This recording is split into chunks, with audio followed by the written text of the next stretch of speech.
think I need good chat therapy. Na, na, na, na.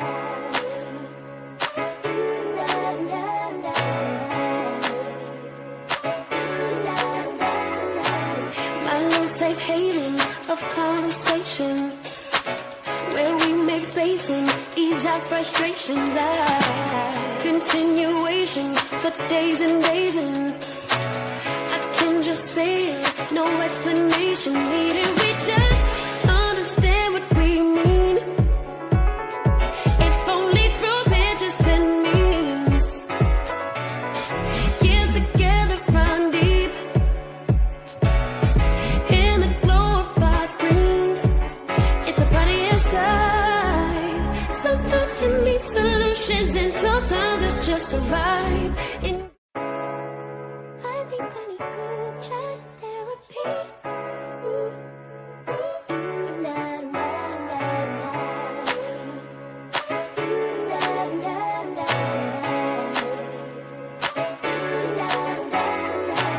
My little safe haven of conversation, where we make space and ease our frustrations. Continuation for days and days, and I can just say it, no explanation needed. We just understand what we mean, if only through pictures and memes. Years together run deep in the glow of our screens. It's a party inside. Sometimes it needs solutions, and sometimes it's just a vibe. Beautiful people, how are you doing? Happy Saturday. Thank you so much for tuning in and dropping in. Let me know, can y'all hear me? I see my husband in the chat, Durante Lamar. Thank you, Chef Love with D. Thank you, Derica, for tuning in. Dr. E, taking notes. How are you doing out there? All right. Well, we are going to get started and rolling. We know we are all here to talk about our second book club read, Connecting the Dots book club. And I'm loud, okay? Yes, loud and clear. Thank y'all. Thank you that you're able to hear me. And I'm so excited for this one.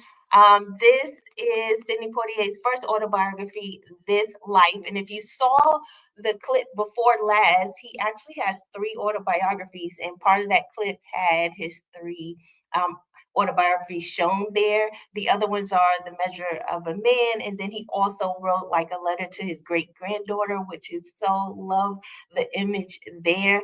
Now, when we talk about Mr. Sidney Poitier, okay, then the funny thing is he was actually born in February 20th. So his birthday would have been last week, and he lived all the way up until 2022. So he had a good long life there. He was about 94 years old until he passed away.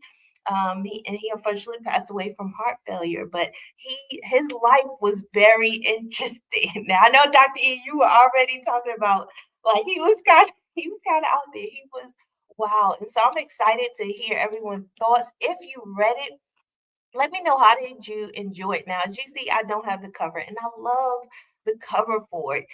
In the image that I shown, you see the newer cover, This Is Life, and then you also see the cover, the original cover of this book.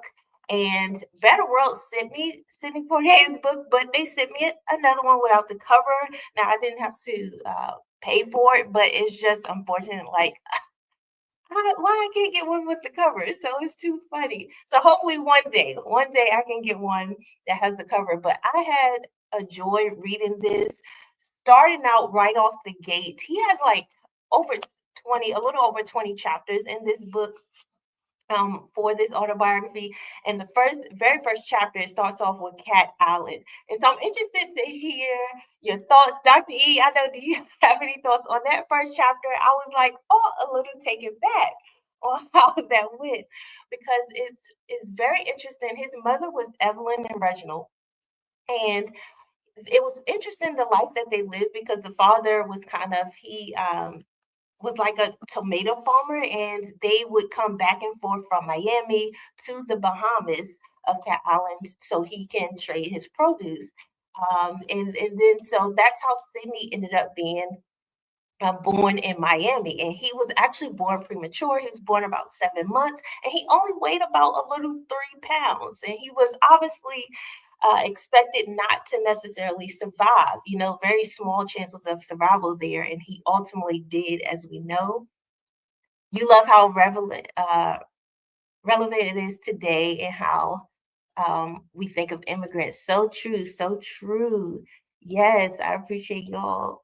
And it is when you follow his life and reading throughout the book, he took a lot of stance, like a lot of what I got, especially even coming from the first chapter where he was talking about his life um, and how he was going back and forth when it came to the Bahamas and coming back and forth to the United States. He brought such a bold stature to himself in his life. He had such audacity. Like even when he was describing him as a young age, as a young boy, when he's like 8 and 9, in the very first chapter, guys, like between the first chapter and the second chapter, you understand, oh, this boy, he was going to survive. He was definitely going to make it through his life because the way he kind of carried himself, even from a young age, he was very explorative. He was very kind of aware of himself, but still trying to find himself. And so I thought that was interesting how we're grappling with birthright citizenship. Absolutely, absolutely, because that's how he ultimately got his citizenship because he was born here in the United States, in Miami at the time. And then it's funny that he actually got to spend time in the Bahamas. He spent about 15 years or so there, and then he came here to the US and he lived with a family member. But during his time in the Bahamas, it's very interesting because his time in Bahamas, the island was still under the crown, right? And it's interesting how he lives his life. He was he had more freedom, if you will, when living on the Cat Island in Nassau. Um, he had more freedom. So even though his family was going through, they had the good times where they were kind of okay, and then they had the times where you could kind of say, okay, we're living in poverty, right? Um, but their family, had some land, and remember him and the uncle, the Sydney's father, who was the uncle, or Sydney's father and the uncle were kind of grappling back and forth about the family land. And so we know we kind of get in those instances, my family, we have some land and there's some back and forth, like who should live in it, who not. And it's funny to see that he went through the same thing.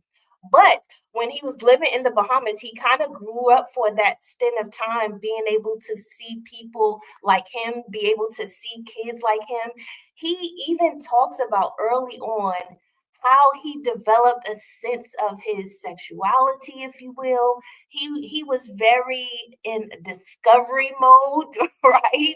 He talks about his journey from liking girls and wanting to explore their areas and touch them. So it's very interesting how he kind of was walking us through his journey. But what I loved is he gave himself space and grace to grow, if you will, right?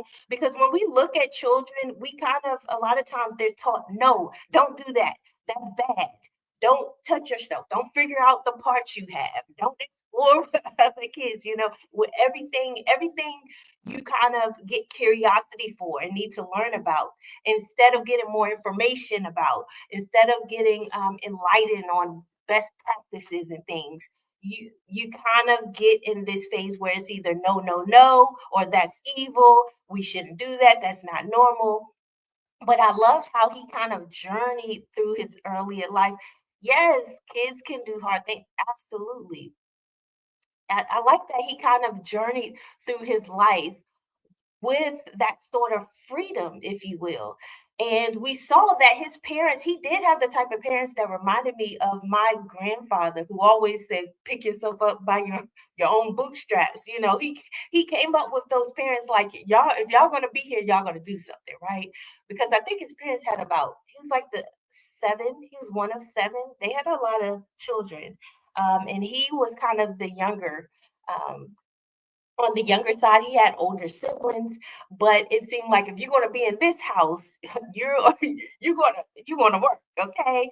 And they were parents. It was interesting because his mother was only 13 when uh, she got married to his father. And his father was about 20, I want to say 28. They were like almost 15 years apart. And he talks about his mom in the way where she kind of being that young and being pregnant and then moving from being pregnant and being married. It was it was a task for her. And the way he wrote about his mom, he wrote her so interesting because he didn't just show her and like, oh, my mom was the best. My mom was this in a flashy light. He kind of expressed all of her being. Like he acknowledged, oh, being that young and having this many kids and have to shift to being a wife and dealing with the ups and downs of the husband because she would travel with the husband, to sell the tomatoes and the things. Um, yes, the religious aspect was very interesting as well. Yes, 13. And I love that he didn't hide sort of like her mental capacity. Like at times, he would call her like, okay, she would go crazy or she would get a little angry here, or times I didn't see my mom like that. Page 9 made you cry. I know, like, oh my gosh, the very first two chapters, he went in, and I'm like, I I was very surprised, ironically. I was surprised how the journey from his parents, I didn't really know that he was back and forth from the US to the Bahamas, right? I didn't realize even that he was born in Miami before they went back, right? And I love how he poses the different positions of life on the islands at the time versus in the US. Because the US is going through it's the 20s, it's the 30s, it's the 40s. They're going through Jim Crow. They're going through also that the civil rights movement and Pan-Africanism. They're going through also what we now call the Harlem Renaissance. You're going through the New Negro movement. And so when he came back to the US as a teenager, he was unaware, if you will, of a lot of the issues that were going on. I love his honesty. Same. Sidney, he was it's interesting how people praise him because some people believe certain things of Sidney, but when you actually read about his life, when you watch some clips of him, he stood his ground, guys. Body exercise stability by struggling adversity. Every Black woman, absolutely. And the turmoil, the mom, I mean, with having the kids and then trying to keep all of the children together, the issues that were formulated. I thought it was interesting that their parents actually stayed together the whole time. The dynamic was interesting there. And he spoke about the two different dynamics. And I believe he lived his life throughout his whole life, throughout his journey, because each chapter, I love the buildup of each chapter because each chapter moves on to the next phase in his life. He talks about him coming back to the US and living with family and how that didn't work as a veteran. Yes. And you kind of see, man, even when he got to that point, it was interesting because when he got back to the States in his teenage years, he was trying to figure out, okay, what am I going to do? And he said, I knew I wasn't going to be able to go back to school. And that's so unfortunate. But if you watch his life, with reading his life throughout the book, he kind of shows you how he taught himself. He took initiative in his own life. He basically made a table for himself, right? Because when he got here, he had what what was considered a strong accent. He didn't really know how to read as well when it came to the point of having to read scripts initially. And he worked on that. He didn't wait for somebody to say, "Oh, I'm going to find you. I'm going to discover you. I'm going to give you this."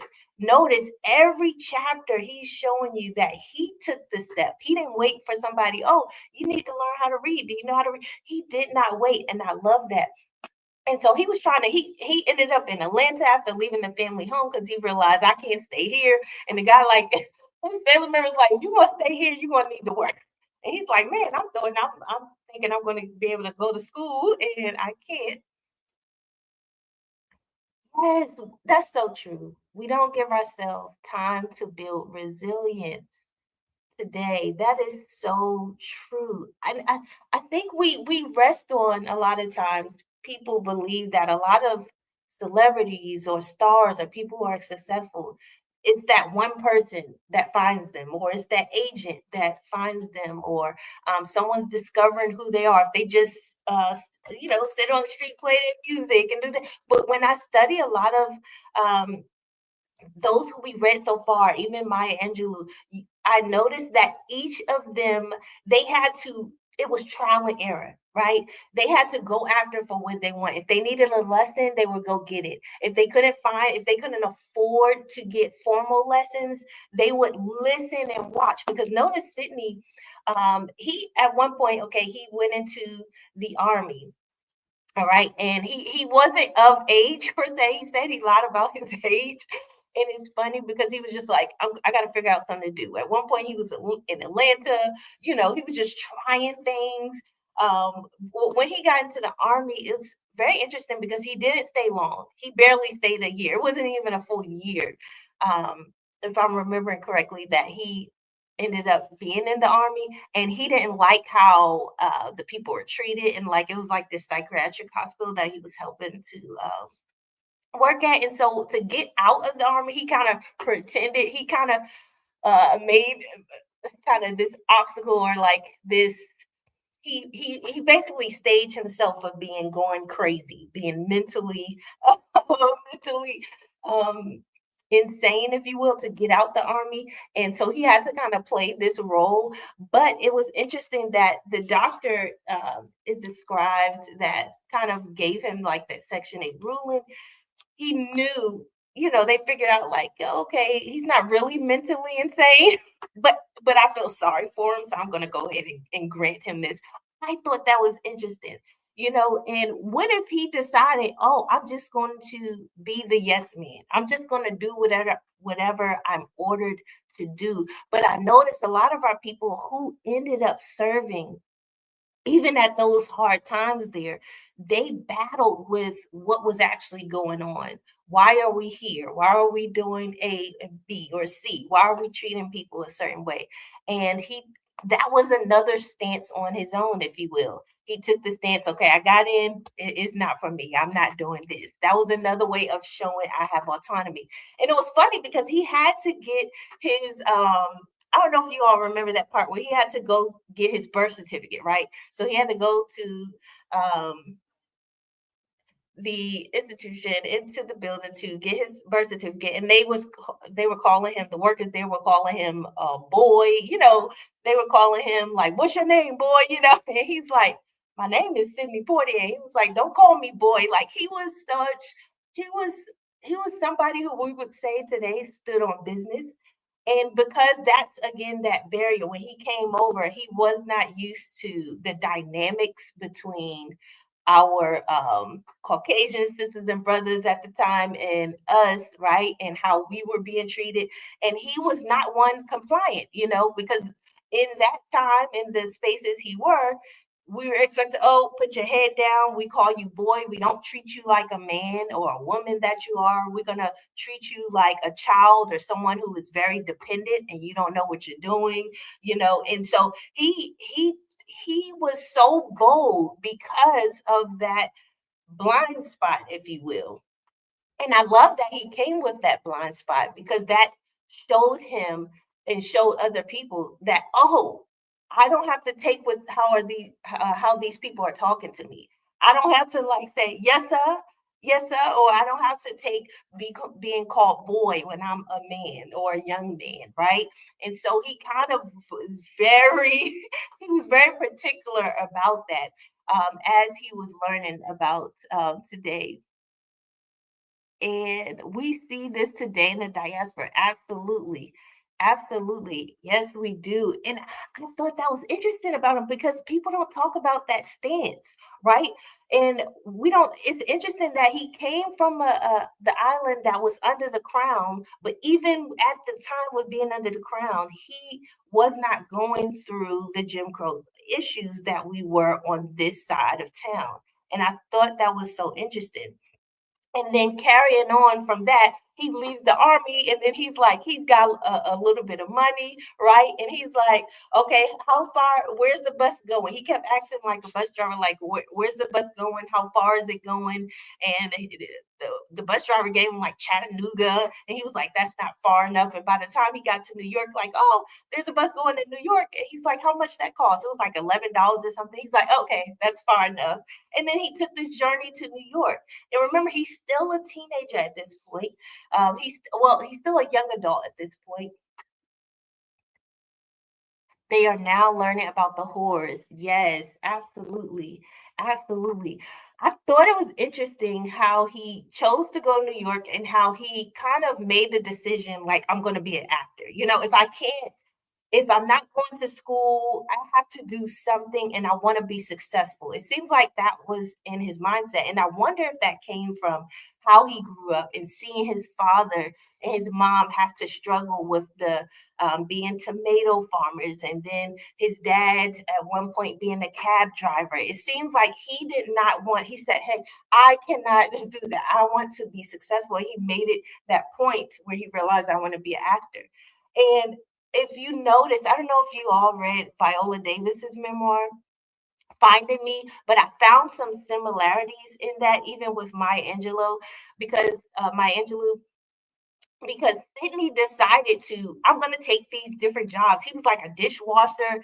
Remember, I thought it was super funny when he tried to get a job as a parking attendant. And he did not know how to drive, but he would say, "Yeah." He said, "I would lie." I lied. I said I knew how to drive, and they was like, "Okay, jump in the car and move the car over on this side of the lot." And he would get in, and he would press the wrong thing, or he didn't realize something was it was going in reverse. Like it was funny. And then he went down a couple blocks and tried it again, and he's like, "Oh, that didn't work out." So he became a dishwasher, right? And then he pops. He learns about American Negro theater, and that becomes like sort of a turning point in his life because he like, oh, I want to be an actor. I want to try out for this. And he realizes in that first audition, it didn't go so well because they told him he had a strong accent. He couldn't quite read the full script. And so what did he do? He did not stop. He did not wait. He didn't like, oh, okay, I guess I can't do that.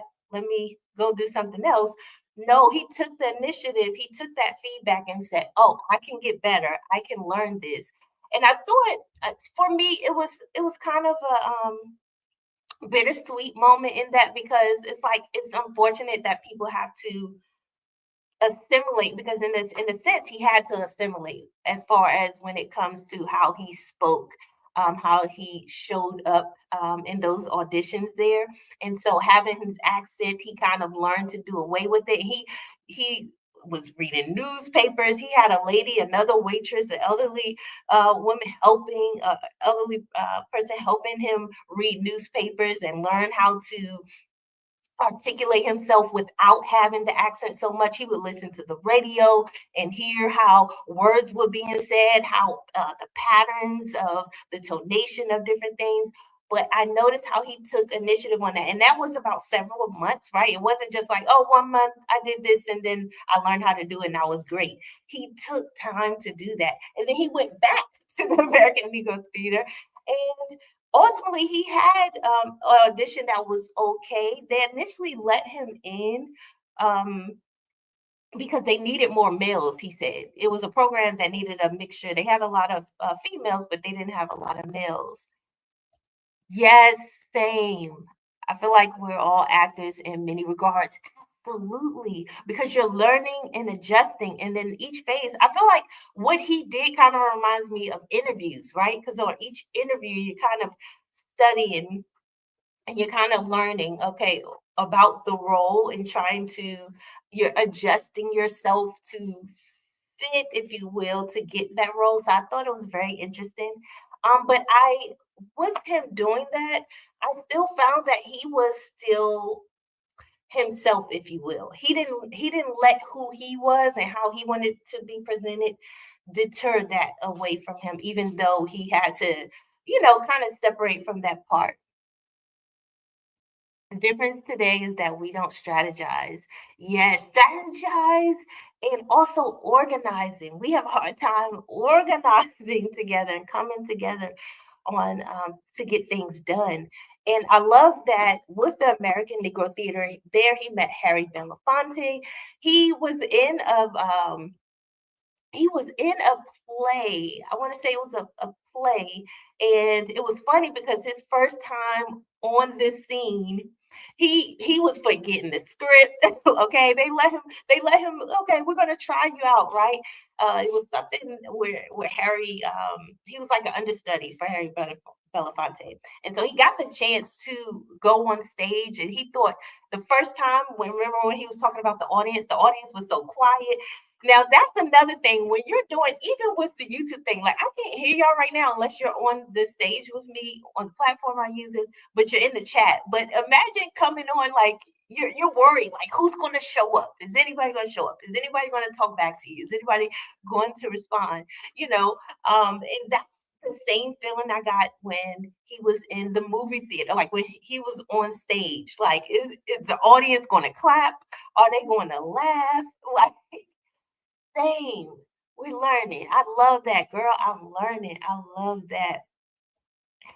And I thought that was interesting how he was paying attention to the audience in the back. And when it was time for him to go on, because he didn't know his lines, he paused for a second, and then the other actor that was like his counterpart, but he kind of fed him the first line. He's like, "Hey, you're gonna say this," and then Sidney ended up saying the third line, and then the actor tried to feed him the next line, and then Sidney said he jumped to another line, and because of that exchange there, he said the audience started laughing, and he thought the audience was laughing at him because he was bad.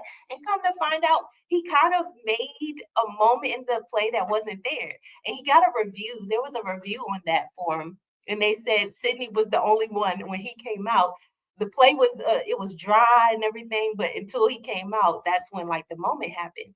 And I don't think then he kind of understood how great that is.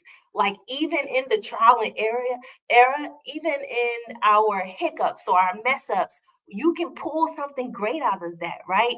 Even out of mistakes or mishaps. You may have been in one city and you meant to go to another city, but you landed somewhere else and it ended up working out for you. Sometimes when we go after jobs, we're thinking we're going to get one job and the job we wanted didn't call, but then you ended up getting another opportunity. And so it's interesting that dynamic there where he thought he did so horrible that first time, which if you're the director of the play, you're like, hey, where's the lines? But also what I love about the performing arts, you have space to kind of improv and ad lib. And if something works, they want to keep what works, right? We want the audience to come back. We want them paying. We want them enjoying it. We want to get rave reviews. But he said that one only lasted about 4 days. They only did 4 days because the other three times he bombed after that. It was a bomb. It wasn't great. But he showed how failing to success is important. I just learned how much Coretta King was into theater. Yes. It had a voice on her. Yes. She was a singer. The internet keeps us from mistake making as much. Wow. That's a good interesting highlight. That's a good interesting highlight because we see that there, at the time, there you had to wait for a review to come out. They're putting it in the paper. You may hear it on the radio, but even now with the internet, people can Okay? People can broadcast your mistake. They can make a clip of you right after you just put a video out. It's so much that can go on, but I do love that space he had where he essentially failed. He was not good at first. He was not good, and he was told he was not that good. But I love that how the friends and the connections he was making at that point were still giving him opportunities. And so ultimately, Sidney, he became an actor, and in each of his acting roles, he kind of took a stance in activism. When growing up, hearing about Sidney, I did not hear of the good things that he was doing. I did not hear people a lot of times from what I've heard talked about him from a standpoint of being a sellout, if you will. And that's so unfortunate because when you read about him, when I read about him and I hear his own words, and I looked up the roles as far as the movies he played in, and it's interesting how he took a stance in those movies. And I wanted to bring this, he was a force for sure. He definitely was. And with him being that first, he was the first Black actor, if you will, Black male actor to win an Oscar in a lead role. At the time, that was important for him. And I have some notes here. He played in Lilies of the Field. Now, I didn't get to see Lilies of the Field. I think the one of his movies that I hear a lot of is the Defiant Ones. Like, I want to see the Defiant Ones. I haven't seen it, but I hear that one come up a lot. He was in A Raisin in the Sun. And 1967 was, come on, they had to absolutely. 1967 was like his year because he did like three back-to-back movies. It was like Guess Who's Coming to Dinner. That's when that came out. In the Heat of the Night. That's when that came out. And what was the other one? It was one more. What was that other one? Oh, To Stir with Love. To Stir with Love. And he categorizes that as one of his best years because he had those three back-to-back films. I thought it was interesting, Porgy and Bess. Like you remember when we read Maya Angelou's, if you read the first our January read, Singing and Swinging, Get Married Like Christmas, Maya mentions traveling with Porgy and Bess, right? She gets the opportunity to go overseas and travel, but she was doing the stage play of it. Sidney got the opportunity. He got offered to do the film of it. But I thought it was interesting. He did not, he initially declined to do that film. He was very adamant that he did not want to do Porgy and Bess, and he felt like it represented Black people negatively. And so that's early on, earlier in his career, where we see he takes the stance. So I'm not just going to take every role. I'm not just going to do every script because they give me an opportunity to do it at the time, right? And he's at a time where Black males at the time, they didn't always get the best scripts when you're talking about somebody else giving them the scripts. But I thought it was interesting that he still took the stance. He wanted to represent himself in the best way. And he was very adamant. He said, hey, don't just see me as a Black man. I know I'm Black. Okay. What about my work? There were some interviews where people wanted to just hone in on the Black issues, if you will, that was going on. They were honing in on negativity, and he kept stirring the back. He said, hey, you're not asking me. I have so many facets. There's so many parts of me. There's so much work I've done, but you're not focusing on that. You're not focusing on the positive things. You keep asking me negative questions. And I love there how he took a stance in his own interviews, no matter what it was. And sometimes we see that in athletes. I don't know if you all watch like football or basketball or any sport. They have to do these interviews after a game. Um, some of the top players will come and do like a little session there, and you hear reporters ask and journalists asking outrageous questions that have nothing to do sometimes about the game or the skill or what they did right, what they did wrong, what they can improve on. It's always something about gossip or who didn't like who, or we heard you say this. And I love how even Maya was like that. She took stance in her interviews and say, okay, you can ask me about this, you can ask me about that. She was very adamant about who she was, and that's how Sidney was. Yes, controlling your narrative.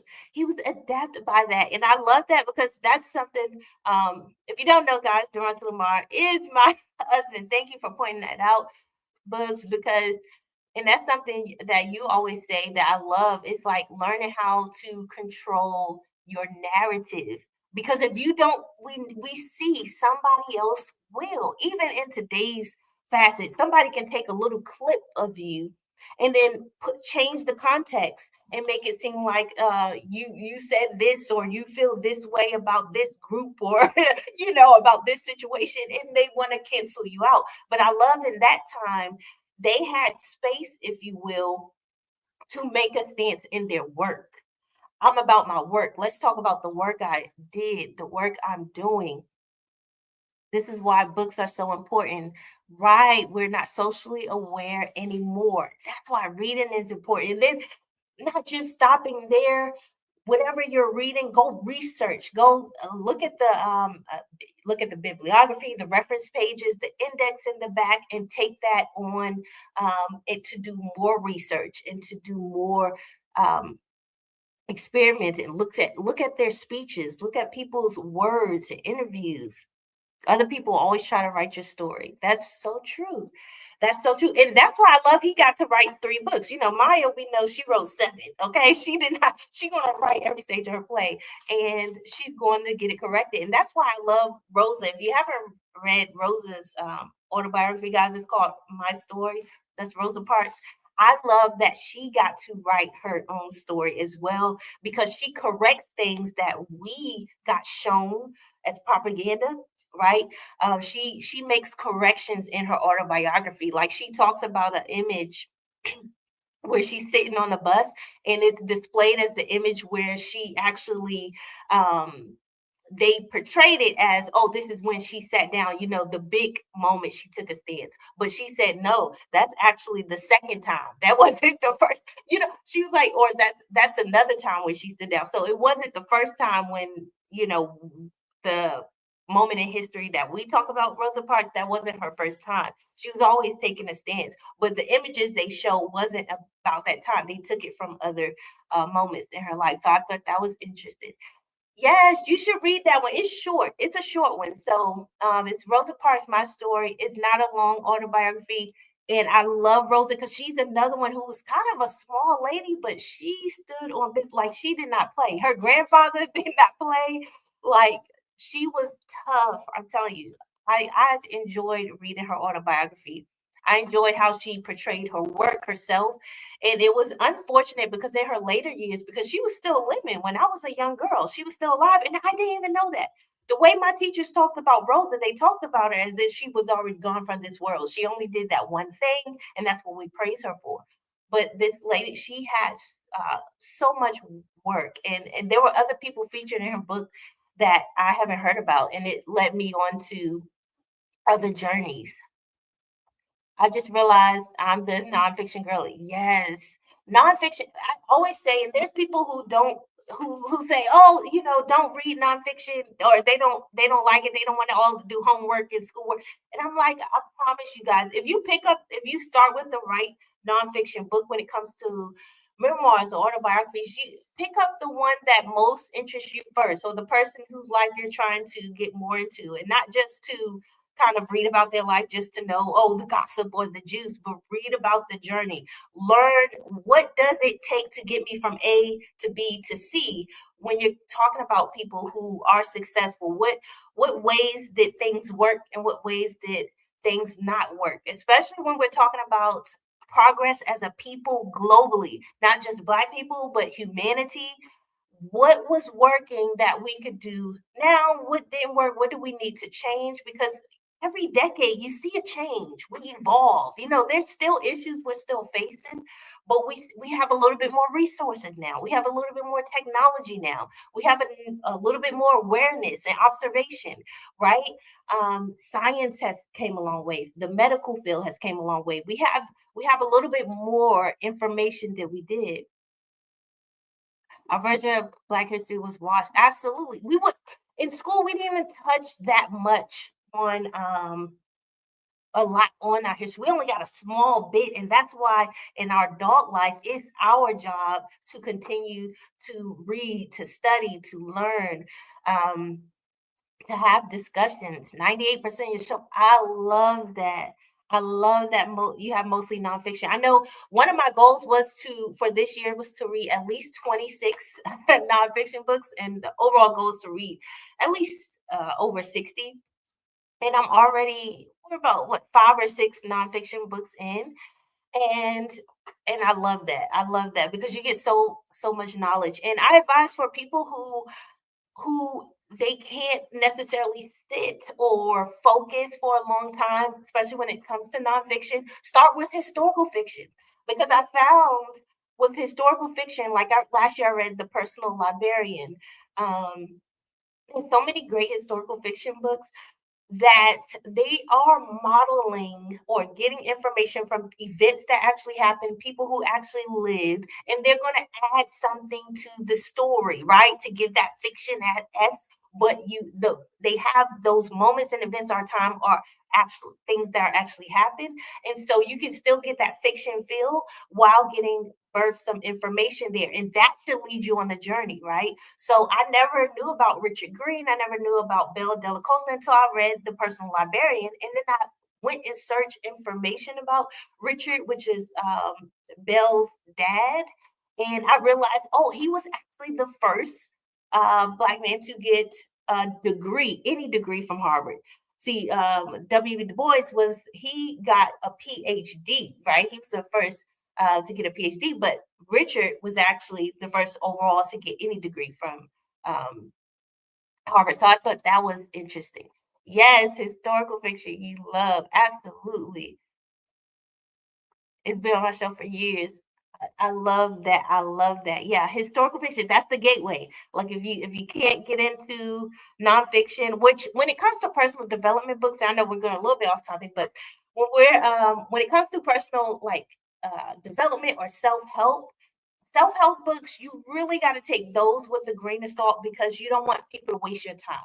I found a lot of self-help books is more so like motivational speaking. If you hear a motivational speech from that person who wrote that book, you can kind of get a gist of their book. You can look through the chapter contents and get the idea of what the whole book is going to be about because you're going to get a lot of fluff. You're going to get some nuggets and you're going to get a lot of fluff. But when it comes to the nonfiction side of autobiographies, memoirs, and biographies, or when you're looking up a specific subject, that's also another area where you can learn. You don't have to necessarily digest a book now. If you have a phone, if you have a laptop, a computer, a device, you can go right to Google, type the subject in, and look up articles. You can read quick journal entries about it. You can watch some clips about it, and just give yourself 30 minutes out of my day. Or I'm a first inch into an hour every day. You know, Marcus Garvey, a message to the people, he suggests read at least 4 hours a day. And there's other people who have suggested that. Miles Monroe, I don't know if you guys heard of him, but Miles, he at one point, he said he reads about at the time he had read like 4 books a month he would read, which that's where I'm at, to be honest with y'all. Right now, the last 2 months I've only been getting to 4 books a month, which has been frustrating, but I hope this March I hope to get more on my TBR. Sidney Poitier didn't have any of these resources, right? He walked the streets, guys. Miles is the beast. Miles is another one who he had such an interesting story. It's unfortunate how he ultimately passed away, but he had such an interesting life, interesting story as well. And I think that showing that journey, like even with Sidney, the moment he started getting these roles, his whole acting career was not static. It was dynamic. It was up, it was down, it was up, it was down. He had moments where he called dry periods. You know, in the early 50s, he had this dry period, and he was basically blackballed, if you will, for a certain part because he was connected to like a leftist political group and a political party, if you will, and he started to get blackballed, but he still navigated from that. And I mean, if you don't take away anything else from any of these stories, Juanita she was, and he has a picture of Juanita here. She's actually here. I love this picture. He's with Eleanor Roosevelt here and Mrs. Juanita. You see him. He's with Coretta down here. Right here, another moment of his activism. He actually bailed out him and Harry Belafonte, bailed out some of the SNCC leaders who were in prison for protesting and doing a sit-in. And people don't talk about that. I didn't know that until I got to this book. I didn't know he had bailed some of our leaders out. And that was another form of way of where you can see his stance was, right? Eleanor gave him the Silver Bear Award. He was given 2009, Obama gave him the Presidential Freedom Award. He won, he was so close to being an EGOT, guys, because he was also nominated for like Tonys, Emmys as well. Yes, John Lewis. I remember you saying that. And what actually is funny, I think it's tomorrow, right, Bugs? I think tomorrow for in our Bridge City community, we're having a movie night, and we're gonna be watching Good Trouble, which is John Lewis's documentary. I'm excited to see and read about that. But I love that you brought up Juanita. Juanita was his first wife, and they were married for a long time, for about 15 years, and people don't talk about that. And they had like four daughters. I believe all his kids are daughters. It's interesting. He had all girls. And with his second wife was actually her name was Joanna. So he married two J's. Okay, and that's interesting because Marcus Garvey, his wife, they both were named Amy. And Sidney, he married two J's. Okay, but his second wife was Joanna. She was actually Canadian, and she had some Jewish heritage there. And he had two daughters with her. He lived a life, and I thought it was interesting. He had a 9-year affair with Diane Carroll. And when he talks about Diane Carroll, they do, yes, people do get upset about interracial marriages. And it's crazy because you see, he had both sides, both his wives were what we would call ethnic, if you will. And he had Juanita was black, and Joanna was Canadian. She was Caucasian, but she was from a different stature. And she was also in the industry, like the entertainment industry. And so I thought it was interesting because Juanita was sort of starting in that, but she decided that's not her. She didn't want to do that, right? She was like the home mom, I'm going to take care of the kids. And he describes himself as the disciplinarian. They kind of butted heads later on. And I love how he wanted things to work, but he's like, we just came to a space where we were not connected. You know, Anita was like, she was more like, let things be, you know. When it came to the children, he's like, no, we gotta be tough on them. They gotta learn how to work. And I think he pulls that from his own experience, right? Because his parents and his family was that way. It wasn't their stance wasn't necessarily on education. It was more so you have to work, and you have to find your way in this world, right? Because you have to make a living and be able to live. And so he kind of modeled that in his marriages there. So I thought that was interesting. But when he ended up divorcing Juanita, he ended up dating Diane Carroll. And I thought it was, or I don't want to say dated, let's say affair, right? And with Diane was married at the time to a guy named David, you know, so it was very interesting. But I love how honest they were. They didn't really, they were on a set, you know, they were doing a set together. And let me show you that picture here. This is him and Diane Carroll. Look how gorgeous she was. She was so gorgeous. Um, you know, so I love the images they show here. It's like a yearbook, okay? I love that. Sammy Davis, yes, Sammy, and he mentioned Sammy in this book as well. But I love how him and Diane were very honest with each other after doing a role together. They started developing feelings, and he was like, you know, she asked him to like go talk to David, her husband. Like they had to sit down. It was very interesting, and the husband was a little, you know, taken aback, and so um, it was funny the dynamics there, but he speaks so highly of Diane Carroll. He talks about how gorgeous she was. He talks about her intelligence, the way she carried herself, the way she showed up all on screen and off screen. Like I'm getting congested, guys, but he speaks so highly of Diane. And it's interesting because when he talks about their like affair kind of coming to a close, his breaking point was that she couldn't make one sacrifice for him. He felt like I was making sacrifices for her. I spoke to her husband.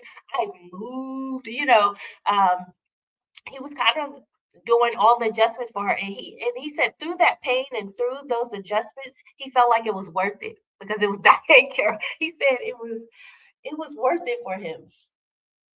And so, excuse me, guys.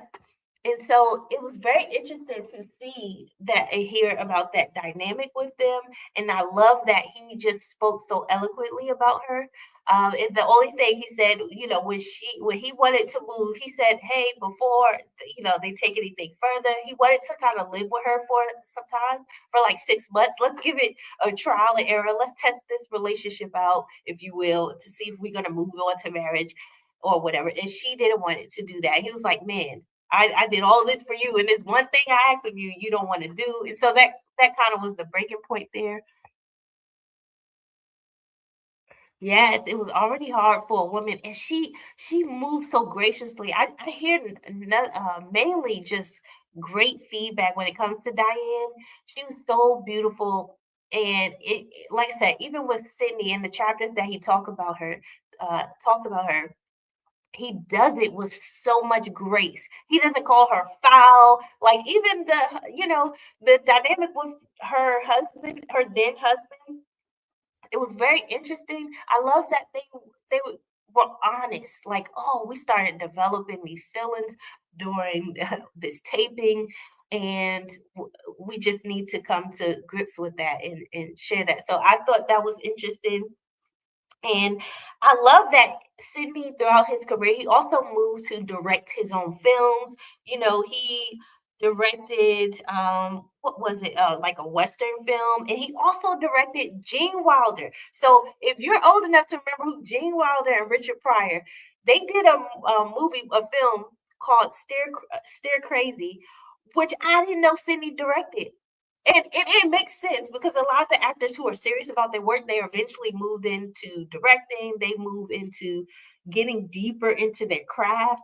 But to find out that he worked with Gene Wilder and Gene and Richard, they had an interesting dynamic, right?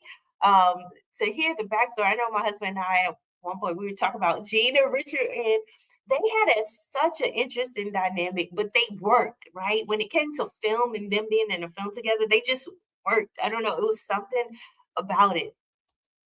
I have to go back and see because what I read when I did extended research as well, Steer Crazy was the highest grossing film for many years.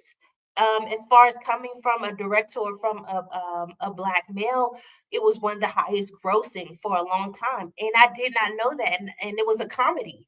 And so he dabbled in Western with Buck and the Preacher. He did the comedy with Steer Crazy. Now, I want to show you a scene, and we're almost at the hour mark, and I appreciate y'all for staying tuned, staying engaged. But I want to show you a scene from Guess Who's Coming to Dinner because this kind of shows you his power in acting. Like when people say like he was a good actor, and remember to know where he started from. He could barely read the script. He could barely get his accent, his words a certain way for people to understand in this area because of his accent. And to see clips of him performing, I see why. Oh wow, he got all the accolades he got. And so I'm going to share my screen really quickly and show. It's just a short clip, and this is him in a scene from Guess Who's Coming to Dinner. If you can't hear it, let me know. Let me see. All right, can I make? Hold on, guys. I want to try to make this bigger. All right. Let me tell you something. I owe you nothing. If you carried that bag 1,000,000 miles, you did what you were supposed to do. Because you brought me into this world. And from that day, you owed me everything you could ever do for me, like I will owe my son if I ever have another. But you don't own me. You can't tell me when or where I'm out of line, or try to get me to live my life according to your rules. You don't even know what I am, Dad. You don't know who I am. You don't know how I feel, what I think. And if I try to explain it the rest of your life, you will never understand. You are 30 years older than I am. You and your whole lousy generation believes the way it was for you is the way it's got to be. And not until your whole generation has lain down and died will the dead weight of you be off our backs. Let me tell you something. I owe you nothing.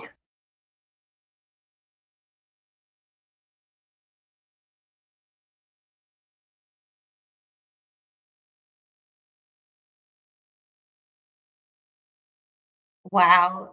That scene, that scene, guys, when I found that scene, I said, "Oh, I have to play this. I have to play this scene." I didn't know Guess Who's Coming to Dinner. And I believe that Ashton Kutcher replayed that one. It was Ashton Kutcher and Zoe Saldana in the later ones. But this one, I need to go back and watch more of his work, his movies. I definitely want to see the Defiant ones, and I want to see this clip here because that scene was heavy. That's just a short clip, but I didn't realize how heavy that original film was, the original take, original movie for this was. And notice how you can hear the passion. You can hear, I love his delivery because you see the intensity in his eyes, but you also hear in his delivery of what he's saying to the father in this movie that I love you, Dad, but you don't know who I am at this point.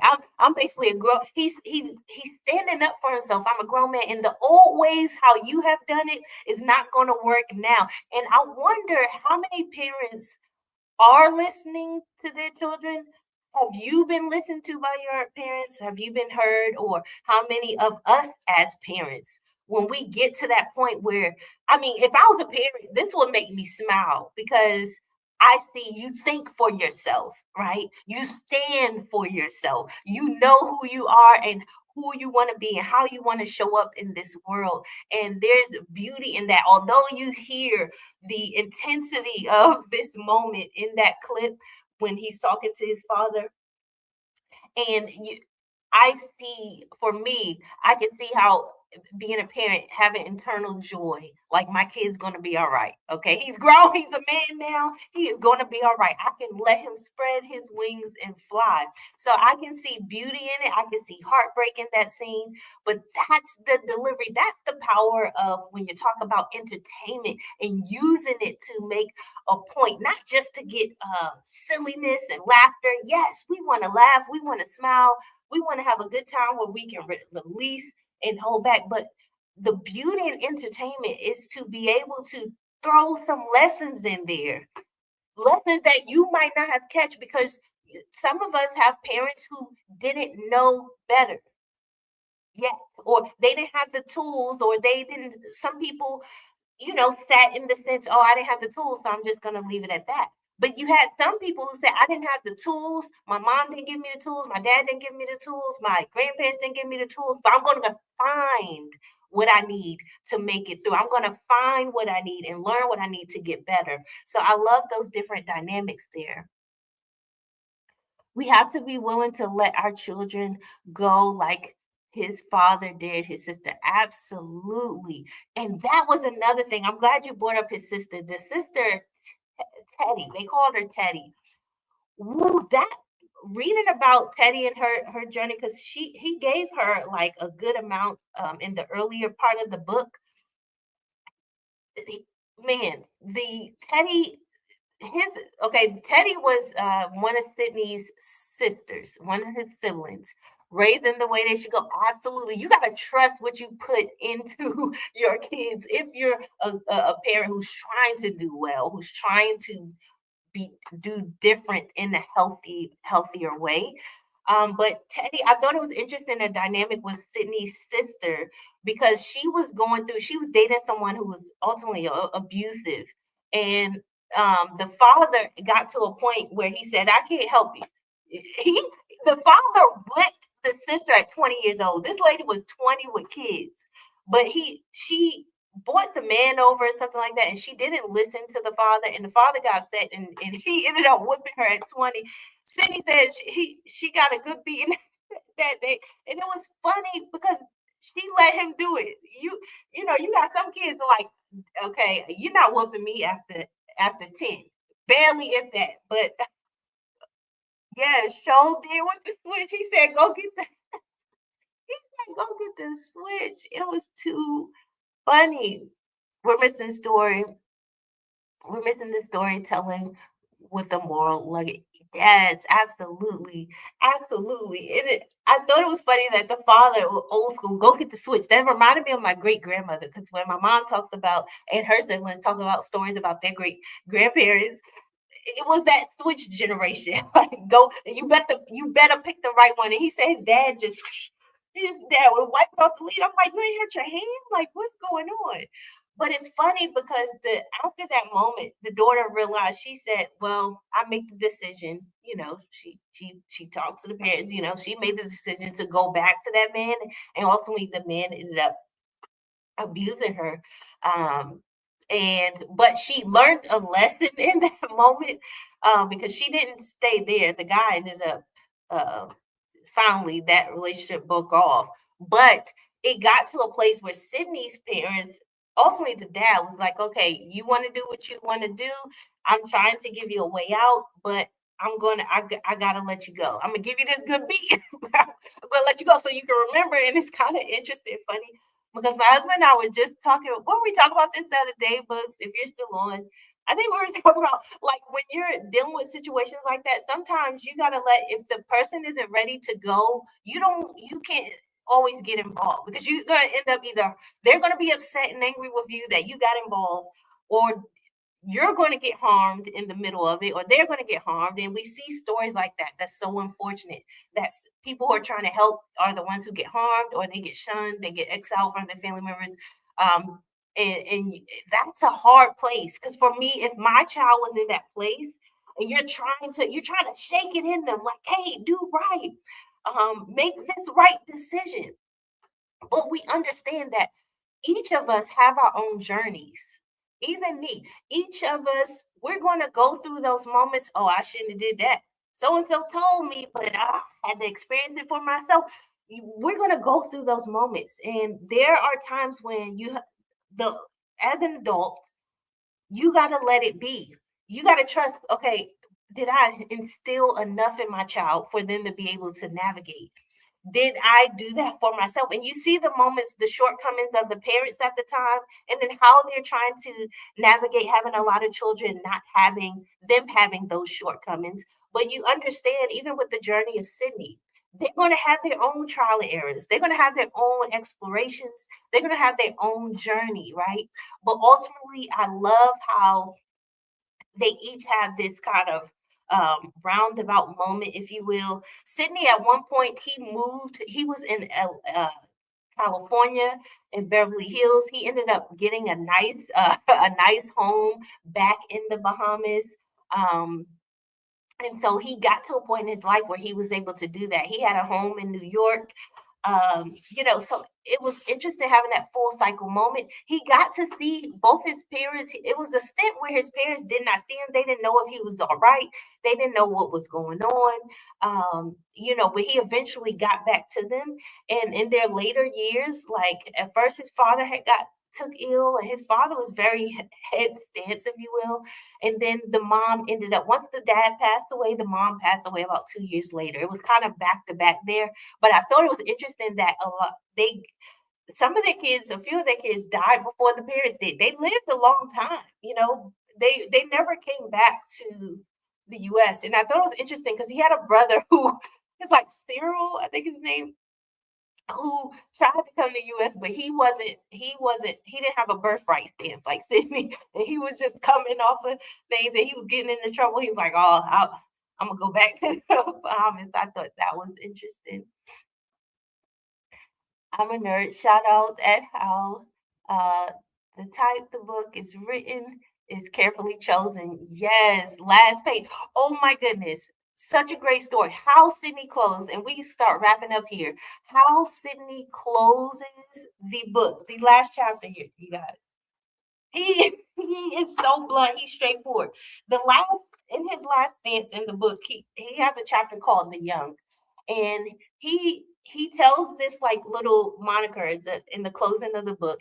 He talks about how people post World War II parents were raising their children and they were trying to sugarcoat what was going on because there was a time, in that time it was very hard. And so he was like, there's a guy, they want to they're going through, barely can pay the mortgage, they're having trouble, but they want the kids, sit there and reading and think things are going great, there's no issues. But then Sidney said, you better tell that little, call him a bastard. He said, you better tell that little thing he needs to start worrying. And with Sidney's eyes, he said, stop trying to sugarcoat everything. Stop trying to beautify everything. Everything in life, what you're going through as a parent, as a person, as an adult, it isn't all beautiful. You're going to have struggles. And for him to close the book out, you better tell your little one to start worrying about the life, start letting them know, let them know when you're not always happy. Sometimes you're sad, sometimes you're going through things, sometimes you're mad, and if we only show the happy moments, right? And that's where a lot of tension caused, because there were stories like this that I even hear now where you have parents who show their children only the good times, like we're always agreeing, we're never arguing, we're always having great positive times. But by the time you sit them down and say, hey, daddy and I are getting a divorce, they're caught off guard. They don't know how to take it, and they can take it very badly because they're like, well, I thought you were all great. I've never seen you argue. I've never seen you having to work anything out. And what you're doing there, you're not teaching your kids how to adjust, how to adapt, how to be emotionally healthy, right? The news today is a prime example. Absolutely. If you don't show your children how to handle conflict, with me, just to give you a little back, with me growing up, even sometimes now, like when it comes to conflict, I don't like conflict. Okay, so if you want the drama, you want the mess. But that's one part of me. Another part of me, like I can get down with the petty. Come on, you want to be petty? Let me go ahead and be petty. That's the nay side of me. No. But you see, like handling conflict, some people retreat. And so that tends to be my, like, get really quiet, nod, okay, yeah, and not speak up, right? Conflict is not always bad. Absolutely. We need to know how to, because that's where people start to unalive other people just because you hurt my feelings. Oh, I'm going to harm you, or I'm going to harm you and your child or someone else or myself because you don't want to be with me anymore. That's when you get kids like that. You get grown adults who are unhealthy, which we have a lot of unhealthy people. Even me, that's why I continue to read, to learn, to study. I have so much to learn. There's so many blind spots. I'm 39. I'll be 40 in August. Leo, shout out. First day of the month, this August. But we have to take initiative. Whatever gaps weren't filled in by our parents or our teachers and so forth and so forth, it is our responsibility. When you get an adult, it is your responsibility to begin to fill in the gaps and those blind spots. And Sidney, I love that he kind of ends that chapter sort of with, you're helping your children by teaching them how to navigate.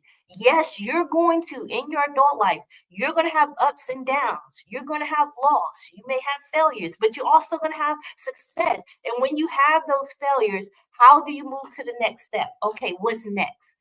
Right? How do you not stop and say, okay, life is over. There's nothing else I can do. Nobody ever came back from this. When you have billions of people, other people in the world who are going through similar things in different ways and from different perspectives, but you're not the only one who's lost something. So don't harm yourself for that, or don't, go into recluse and just lay out in the streets. No, what's the next step? And that's why it's important to learn for yourself, because you have people who took the next step. Sidney, he decided to, they said my accent, it's a little heavy. They can't understand me. I can't read the script. Oh, let me learn how to go read. Let me grab the newspaper. Notice he didn't wait for somebody. Hey, somebody come teach me. Somebody tell me what to do. He took the feedback and gave himself the next step. So I love that. If we don't learn anything, people today do not don't know how to take an L, right? And keep it moving. Exactly. Building on sand, no foundation, though. Absolutely. That's when you learn. Some of us, we have to build that foundation ourselves. It's unfortunate, right? It's unfortunate we can spend all of our years saying so and so didn't do this. The people that raised me didn't do this. I didn't know. But we really have no excuse today. We have no excuse because a lot of times we do have the phone. If we can't walk to the library, we can't make it to the library, let's go right on our phone and let's learn. If I can't pay for a degree, hey, there Harvard offers, Harvard, Yale, it's plenty of institutions that offer lessons and subjects. You can learn psychology 101 right on YouTube. They have their from lessons from years ago, their lectures where you can go right on there for free and listen to the lecture. You can teach yourself different things now. If you don't know how to code or you don't know programming, you need a website, but you don't want to pay for something. You can teach yourself those things now. Yes, if you got a phone, you can do it. If you got a library, you can go to it. Exactly. You can get it. You can go get it. And we just have to have that ingenuity. And we have examples. We have examples. There's a lot of times where we say, well, Black people didn't know how to read. Black people were illiterate. And that's not totally true. Of course, in someone else's language, you're not going to read, but you're not illiterate in your language that you speak, right? We had our people, even during the times of Jim Crow, even before Jim Crow in the 1800s, we had people who were getting higher education.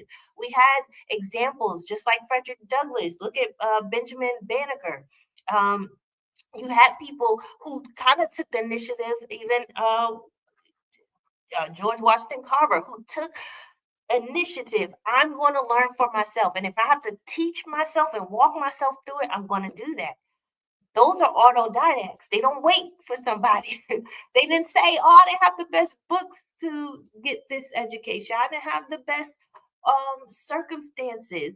I didn't have the best network. Sidney had no network, guys. Sidney didn't have a network until he took the initiative. Let me still go back to the American Negro Theater. Even though they shut him down one time, he went back. He went back again and and he got an opportunity. And that's when he started to build his network. So having a network, having opportunities, yes, it is necessary. It's great when your parents can pass it down to you, or your grandparents can pass it down to you. But if you have to build it for yourself from the ground up, starting from the bottom, now you hear Sidney is another example. Maya is an example. Viola Davis is another example. Nobody gave them anything. They had to build from the ground up. And so I hope we're wrapping up today. I hope you were encouraged by this story. If you did not read Sidney Poitier's book, go ahead and check it out. I promise you'll not be disappointed. If you haven't seen some of his movies, like me, I want to go back and watch some of his movies.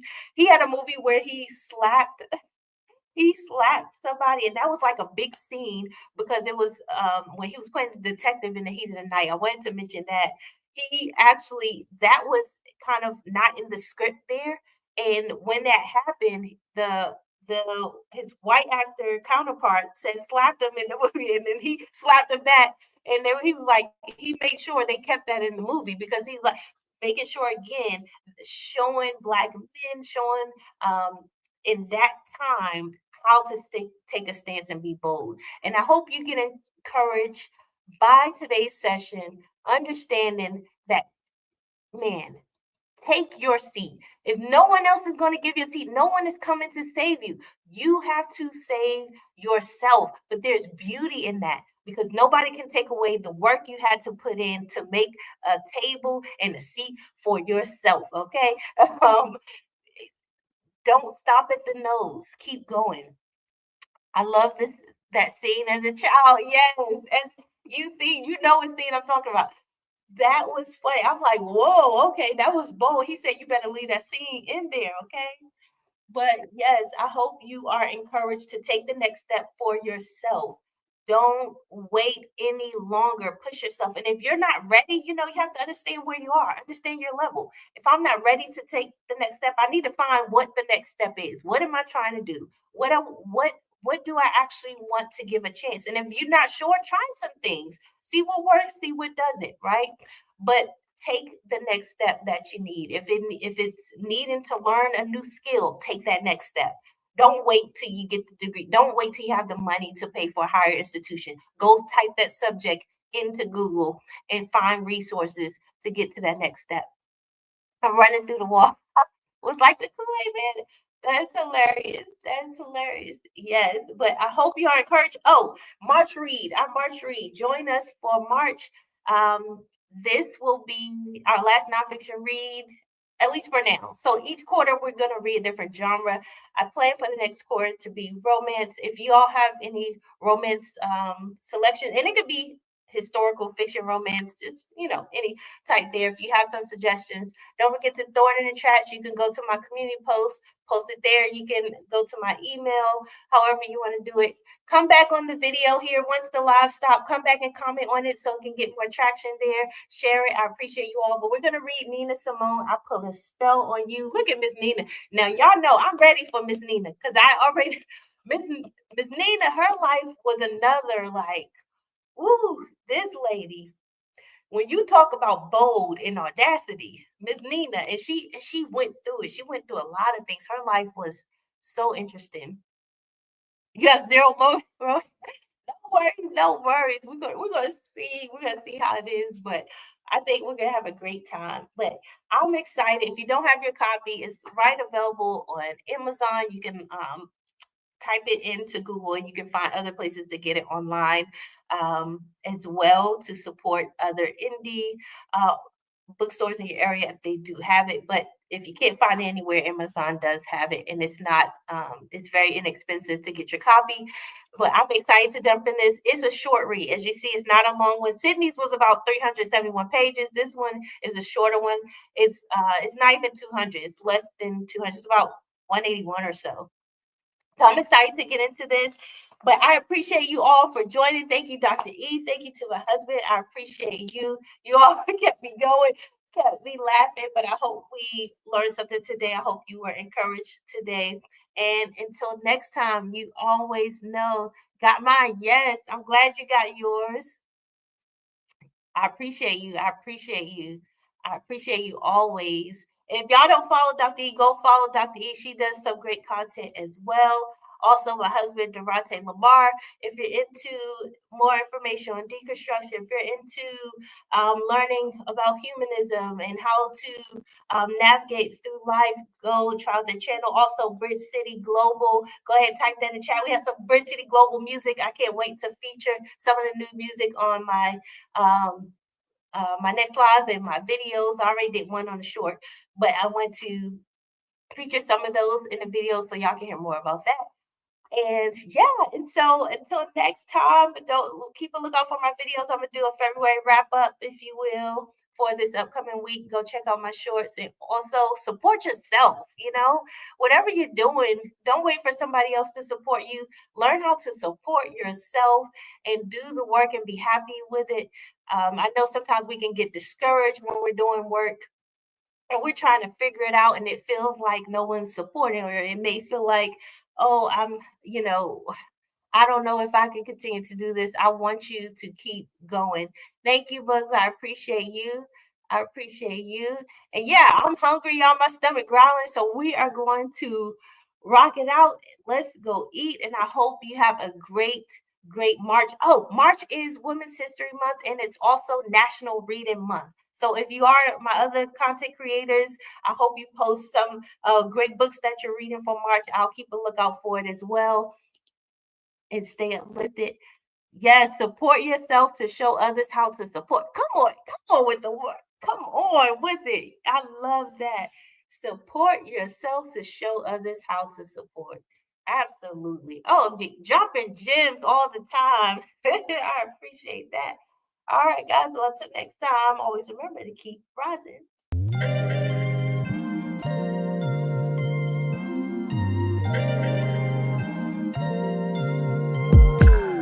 I'm telling you that there ain't no other way. Pack your bags and then you will go away.